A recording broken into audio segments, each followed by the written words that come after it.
बहुत तकलीफ होती है जब आप योग्य हो और लोग आपकी योग्यता ना पहचाने।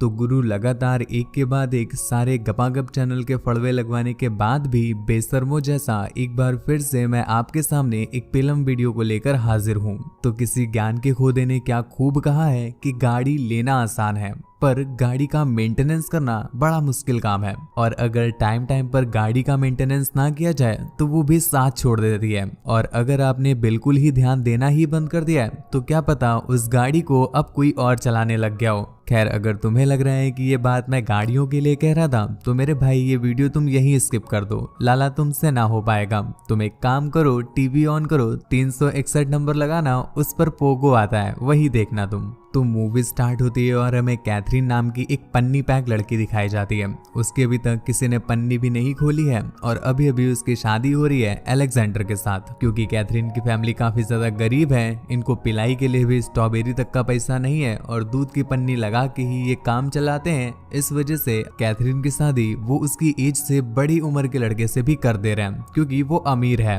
जीवन में वो कभी तो स्ट्रॉबेरी का सुख नहीं ले पाए तो कम से कम इनकी बिटिया ही स्ट्रॉबेरी का सुख ले ले। पर चाचा शायद ये बात भूल गए कि पैसों से बड़ी बड़ी इमारतें तो खड़ी हो सकती हैं परंतु अपना कुतुब मीनार नहीं। ठीक ऐसा ही कुछ होता है उनकी पहली रात में। यहाँ पर कैथरीन तो ऑलरेडी सरसों का तेल लगाए बैठी थी कि सैया आकर के बाजा बजा ही देंगे, पर सैया तो आते ही सबसे पहले कुछ ज्ञान की मीठी गोलियां पेलने लग जाते हैं कि तुम्हें इस होटल के अंदर ही रहना है और तुम कभी भी इसके बाहर नहीं निकल सकती। यहाँ से अगर कभी बाहर भी निकलना होगा तो सिर्फ तुम्हें मैं ही लेकर जाऊंगा और यहाँ पर घर पे रहकर तुम्हें घर के सारे काम करने पड़ेंगे। इसके साथ साथ वो तरह की बातें पेलता है जिसको देख करके हमें समझ में आ रहा था कि अलेक्जेंडर ने ये बिहाव सिर्फ दो चीज बनाने के लिए ही किया है, पहला खाना बनाना और दूसरा मूड बनाना। पर गुरु हमारी इस प्रेडिक्शन के भी खड़े खड़े फड़वे लग जाते हैं जब हम देखते हैं कि अलेक्जेंडर कैथरीन को अपने सारे कपड़े उतारने के लिए कहता है। अब यहाँ पर हम भी खुश हो गए कि चलो एक पिलाई का तगड़ा सीन देखने मिलेगा। पर बताया ना गुरु, जो दिमाग से भिखारी आदमी होता है उसे तुम सोने का कटोरा भी दे दो तो मांगेगा वो भीख ही।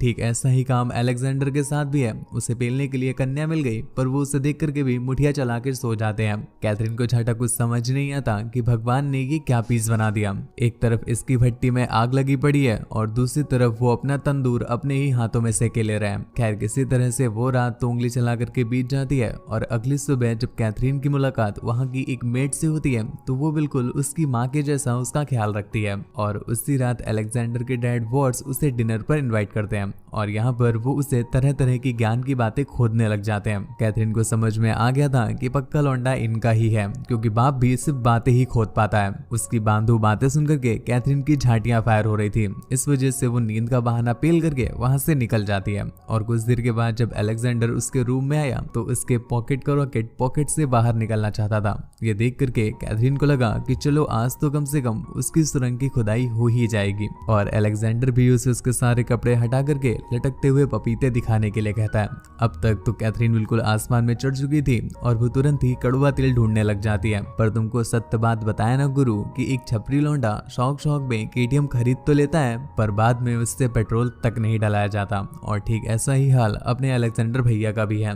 उन्होंने एक गाड़ी खरीद तो ली है पर सर्विसिंग करने में उनकी ही गाड़ी फटी जा रही है। अब धीरे धीरे कैथरीन को भी ऐसा लगने लगा है कि उसके पास खुद का बाबू होने के बावजूद भी उसे मुजरे जैसा काम करना पड़ रहा है जिसमें उसे अंग प्रदर्शन करने पड़ते हैं। खैर, ये कैथरीन है बेचारी घर में कर रही है इसलिए तुम भी इससे कहोगे कि गलत कर रही है। पर अगर यही बेटेवा कल को इंस्टाग्राम रील में यही मुजरा करने लग जाए तो तुम भी वाओ नाइस और कूल लिखने लग जाओगे। #हिप्पोक्रेसी की भी सीमा होती है। खैर, अगले दिन अलेक्जेंडर उससे बताता है कि कुछ दिनों के लिए सरसों का तेल प्रयोग करना बंद कर देना क्योंकि मैं जा रहा हूँ कुछ काम के सिलसिले से बाहर। तब तक के लिए वैसलीन की ही 2-4 डिबिया मंगा लेना और उससे ही तुम अपना काम चलाती रहना। ये लड़कों को नहीं समझ में आया होगा पर लड़कियां समझदार हैं, वो तुरंत ही समझ गई होंगी। खैर, उसी रात अलेक्जेंडर के डैड भी बताते हैं कि उन्हें भी कुछ काम के सिलसिले से बाहर जाना है। तो ऐसे करके उनके घर में अब कोई भी मर्द नहीं बचता और सिर्फ एना और कैथरीन दोनों घर पर रह जाते हैं। अब एक तरह से कैथरीन को फ्री फील हो रहा था क्योंकि अब वो सब कुछ कर सकती थी जो वो करना चाहती थी और जिस चीज के लिए अलेक्जेंडर उसे मना करता था। वो अक्सर घर से बाहर जाया करती थी, इधर उधर घूमा करती थी और जो भी उसका मन करता था था वो सब किया करती थी। और तभी एक दिन उसकी नजर पड़ती है एक लौंडे पर जो उसके घर पर ही आया हुआ था। उसको देखते ही कैथरीन की कच्ची गीली हो जाती है और एक उंगली तो वो उसके नाम की ही चला देती है। पूछने पर पता चलता है कि वो उनके ही घर का नया सर्वेंट सेबेस्टियन है। अब एना मालकिन थी तो वो भी सोचती है कि चलो ठीक है, नौकर है तो चलो इसको अपने खेतों में नौकरी दे ही देते हैं। तो मजदूरी करने के लिए वो सेबेस्टियन को रात में सभी के सो जाने के बाद उसके खेतों की जुताई करने के लिए बुलाती है। अब बेचारा सेबेस्टियन उसे कुछ खास नहीं पता था कि करना क्या है, तो वो रात में पहुंच भी जाता है। पर अब जाकर एना की चिड़चिड़ करके फटनी स्टार्ट हो गई है। इस वजह से वो सेबेस्टियन को जाने के लिए कहती है, पर सेबेस्टियन को ये लगता है कि अरे ये तो खड़े लंदन पर धोखा हो गया, इसलिए वो जबरदस्ती उसके कमरे में घुस जाता है और फिर वो जबरदस्ती ही उसे कोका कोला देने लग गया। पहले तो थोड़ी देर तक कैथरीन मना करती है, पर कोका कोला का उसे टेस्ट लग जाता है। इसके बाद वो खुद भी नहीं रुक पाती। थोड़ी देर तक उसका कैंपा लेने के बाद वो उसे अपनी झील का नमकीन पानी भी चटा ही देती है। और फिर अब तक तो वो दोनों ही आसमान में पहुंच चुके थे, जिसके बाद अपना सेबेस्टियन उसे अपने पॉकेट के रॉकेट की सवारी करा देता है और इस तरह से कैथरीन की पन्नी टूट गई। ये कैथरीन की लाइफ में पहली बार था जब उसने किसी का कैंपा पिया था और वो तो अब सेबेस्टियन के पीछे ही पीछे नहीं आगे ही पड़ गई थी। उसे जब मिले, जहां मिले, जैसे मिले, जिस तरह मिले और जिस सिचुएशन में मिले वो वैसे ही वहां पर ही उसी तरह उस सिचुएशन में ही उसका कैंपा निचोड़ने लग जाती है। वो अपने खेतों में सेबेस्टियन से इतनी मेहनत कराती है कि कुछ ही दिनों में बेचारा सेबेस्टियन पतला होने लगता है। पर बेचारी वो इतनी भी निर्दयी नहीं है। उसकी सेहत बनाने के लिए उसे वो अमूल के दोनों पाउच मुंह में देती रहती है, बस उससे अंदर से कुछ निकलता नहीं तो उसकी क्या ही गलती। इसी चलते एक दिन इन्हें कबड्डी खेलते हुए इनकी ही मेड एना देख लेती है, जो जाकर के चर्च के फादर को सब कुछ बता देती है। तो अगले दिन चर्च के फादर अपना भी जुगाड़ लगाने के लिए उसके घर पहुंच जाते हैं, पर कैथरीन को ढीले केलों में कोई इंटरेस्ट नहीं था। इस वजह से वो उन्हें गरिया के वहां से भगा देती है। कुछ समय के बाद जब अलेक्जेंडर के फादर घर पर वापस आते हैं तो वो फादर उसकी माँ मतलब वो सब कुछ बता देता है, जिस वजह से अलेक्जेंडर के फादर सेबेस्टियन की मार लेते हैं, वो भी अच्छे से। और इतनी पिलाई देने के बाद जब बेचारा सेबेस्टियन ढंग से चल भी नहीं पा रहा था तो उसके फादर उसे उठा करके एक रूम में बंद कर देते हैं। रात में जब कैथरीन की खुजली बढ़ने लगती है तो वो अपना जुगाड़ ढूंढने के लिए पूरे घर को छान देती है। तब उसे पता चला कि उसका जुगाड़ तो कमरे में बंद हो रखा है। तो वो डायरेक्ट अलेक्जेंडर के फादर के पास जाती है और कहती है कि तुम इस कमरे की चाबी दो, क्योंकि तुमने शायद गलती से मेरे ताले की चाबी को इस कमरे के अंदर बंद कर दिया है। अलेक्जेंडर के फादर उससे कहते हैं कि तुम्हारा ताला आजकल बहुत लोगों के सामने खुलने लगा है। ये जो तुम अपने गोदाम के ताले की इतनी सारी चाबियां बदल रहे हो, कहीं ऐसा ना हो ये सभी लोग मिलके तुम्हारे गोदाम की तिजोरी ही खाली कर दें। कैथरीन कहती है कि बाबूजी आप नहीं समझेंगे, अगर समझ गए होते तो अभी तक पापा नहीं बल्कि डैडी बुलवा रहे होते। ये सुनकर पप्पा को आ जाता है क्रोध और वो कहते हैं चुप कर चादर मोद।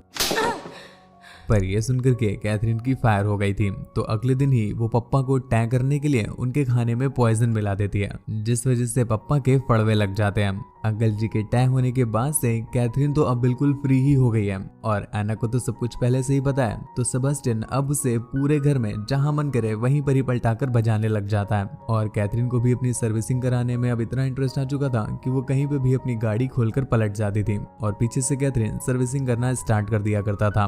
वो अपनी प्यास बुझाने के लिए छेद का इतना ज्यादा प्रयोग करते हैं कि एक पल के लिए तो छेद भी बेचारा कंफ्यूज हो जाता है कि भाई मुझे बनाया किस लिए गया था और मेरा उपयोग ये किस लिए कर रहा है। खैर इसी चलते एक दिन जब कैथरीन उसे अपने कमरे में ले जाकर अपनी गाड़ी की सर्विसिंग करवा रही थी कि तभी इतने में अलेक्जेंडर वहां पर आ जाता है। सही समय पर कैथरीन सेबेस्टियन को छुपा तो देती है, पर उसकी लड़खड़ाती चाल देख करके अलेक्जेंडर को समझ में आ जाता है कि उसकी सर्विसिंग कोई तगड़े से कर रहा है। तो इसलिए वो कैथरीन से बोल देता है कि मुझे पता है तुम्हारी लड़खड़ाती चाल का राज क्या है। ये सुनकर कैथरीन समझ जाती है कि भाई अब तो इसे सब कुछ पता ही चल गया, तो कम से कम अपना गेम ही पूरा कर लिया जाए। इसके लिए वो सेबेस्टियन को बाहर निकाल लेती है और उसके सामने ही उसके रॉकेट पर चढ़ जाती है। जिसके बाद जब वो उसका मंजन कर रही थी कि तभी ये देखकर अलेक्जेंडर की झांटियां जल जाती हैं और वो सेबेस्टियन को पकड़कर पेलने लग जाता है। टेंसम वाला कोई काम नहीं, पेलना मतलब मारना, मारने लग जाता है। पर ये देख करके तो कैथरीन की झांटियां जल जाती हैं कि कोई उसके बाबू को कैसे मार सकता है। इसलिए वो पीछे से अलेक्जेंडर के ही फड़वे लगा, मतलब पीछे से मतलब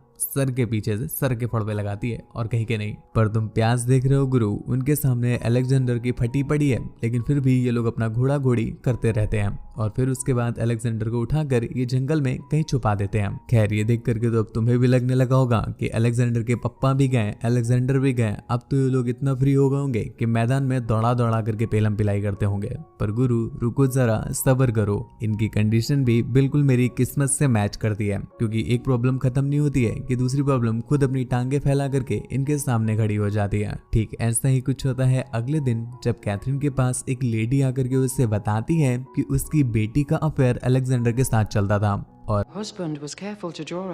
अक्सर ही अलेक्जेंडर उसकी बेटी के साथ कबड्डी खेला करता था। इसी चलते एक दिन जब अलेक्जेंडर उसे धीरे से इंजेक्शन दे रहा था कि तभी दवाई लीक कर जाती है और उसी लीकेज की वजह से ये इतना बड़ा पैकेज बाहर निकल आया जिसका नाम टैडी है। और अब जब अलेक्जेंडर की कोई संतान नहीं है और अलेक्जेंडर के भी फड़वे लग चुके हैं, तो इसके बाद टैडी ही इस पूरी प्रॉपर्टी का ओनर है। ये सुनकर तो कैथरीन की इतनी फट जाती है जितनी तो जब सेबेस्टियन उसे पीछे से देता था तब नहीं फटती थी।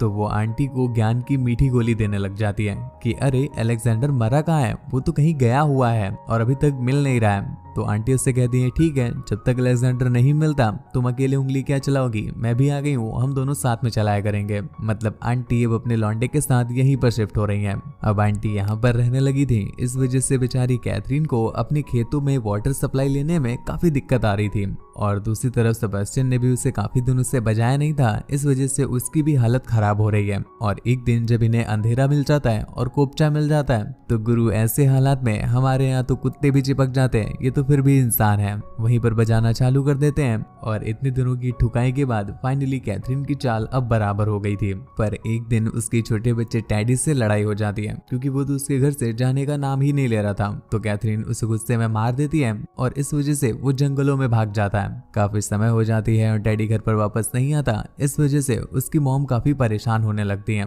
तो ये सभी लोग जंगलों में उसे ढूंढने के लिए जाते हैं और फाइनली सेबेस्टियन उसे एक रेनफॉल के किनारे पकड़ लेता है। फिर वो उसे घर पर वापस लेकर आया, पर ये चीज कैथरीन को पसंद नहीं आती। वो तो सोच रही थी कि टैडी के जंगल में फड़वे क्यों नहीं लग गए। इस वजह से वो सेबेस्टियन को एक बार फिर से पटाती है और अपनी गहरी गुफा का नमकीन पानी पिलाती है और उसके साथ मिलकर टैडी के भी फड़वे लगाती है। पर इस बार बेचारा सेबेस्टियन जब टैडी को ठिकाने लगा रहा था तो पहली बार उसके आंखों से आंसू आते हैं और कहीं से नहीं। सेबेस्टियन डिसाइड कर लेता है कि वो 2.5 इंच के छोटे छेद के लिए इतने सारे पाप नहीं कर सकता, इसलिए वो पुलिस स्टेशन जा करके सारे राज के फड़वे लगा देता है। कैथरीन को जब कोर्ट में ले जाया जाता है तो कैथरीन ये बोल देती है कि उसने ऐसा कोई भी कर्मकांड नहीं किया, बल्कि ये तो दोनों नौकर यानी एना और सेबेस्टियन की करतूत है। वो दोनों ही एक दूसरे के साथ चुम्मा चाटी पेलम पाली किया करते थे और एक दिन उन दोनों को इसका लालच आ गया। इस वजह से पिलाई करते करते उन्होंने हमारी ही पिलाई करने का डिसीजन ले लिया। यहाँ पर हम देख पाते हैं एना को पता नहीं क्या होता है, वो अपने फेवर में कुछ बोलती ही नहीं और जैसे जैसा कैथरीन कह रही थी वो सब मान लेती है। इस वजह से एना और सेबेस्टियन दोनों के ही फड़वे लगा दिए जाते हैं और दूसरी तरफ कैथरीन बिल्कुल सेफ होती है और अब ये सारी प्रॉपर्टी कैथरीन की हो भी गई। तो बच्चों, इस कहानी से तुम्हें क्या शिक्षा मिलती है कि छेद के सामने कभी भी अपना भेद मत खोलना, वरना ऐसे ही तुम्हारे भी रेट लग जाएंगे। तो गुरु हम आपसे रिक्वेस्ट करेंगे वीडियो को प्लीज एक लाइक कर दीजिएगा, क्योंकि इसको करने में बस आपको 1 सेकंड लगेगा, पर इसके पीछे हमारी पूरी 2 दिनों की मेहनत है। और गुरु चैनल को भी ध्यान से सब्सक्राइब कर लीजिएगा, वरना ऐसी इंटरेस्टिंग वीडियोस आपसे आगे मिस हो जाएंगी। मुझसे बात वगैरह करनी हो या मुझे देखना चाहते हैं तो मैं आपको मिल जाऊंगा मेरे इंस्टाग्राम पर, या मैं इंतजार कर रहा हूँ मेरे ब्लॉग वाले चैनल पर भी। दोनों का ही लिंक नीचे डिस्क्रिप्शन में दिया हुआ है।